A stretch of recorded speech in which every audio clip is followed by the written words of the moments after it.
What's going on, guys? It's Suk and I am back with a brand new video on Super Duper Tech. Now in today's video I'm going to be unboxing the entry model 16-inch MacBook Pro from 2019. Now I do want to quickly mention that we are on the road to 5,000 subscribers, so if you are new around here and are yet to do so, then go ahead and hit the subscribe button, clicking the bell to be notified of when I upload any new videos. But without any further ado, let's hit the titles.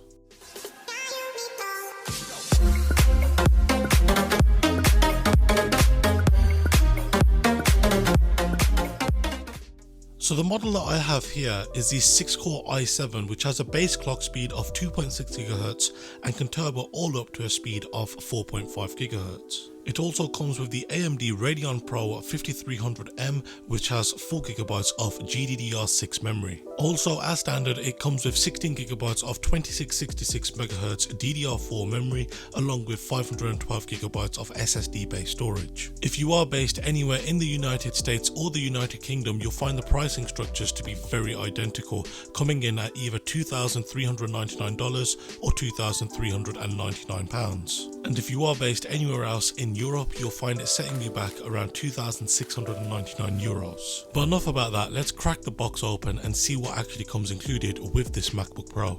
So lifting the lid of the packaging reveals the MacBook Pro upright and center, and placing that to a side, we get our first look at what else comes included with this MacBook Pro. Now the first of these is your Designed by Apple in California documentation envelope. Now within this you will find a slew of important information. The first of these is a quick start guide, which gives you a general overview on the ports on the MacBook Pro and of course how to quickly set it up. This is then followed up by some regulatory and health and safety information, along with your details on your Apple Limited 1-year warranty, which come in both English and French, and there are also 2 color matched Apple stickers which are matched to the color of the MacBook Pro that you chose. The next item to be included is your 2-part power adapter, which is ideal for when traveling, as you only need to swap out the plug side to connect directly into another country's wall outlet, as opposed to using travel adapters or buying a new power adapter altogether. It can output up to 96 watts of power. This should be good to charge up the MacBook Pro in approximately 90 minutes, so long as it's not being used while on charge.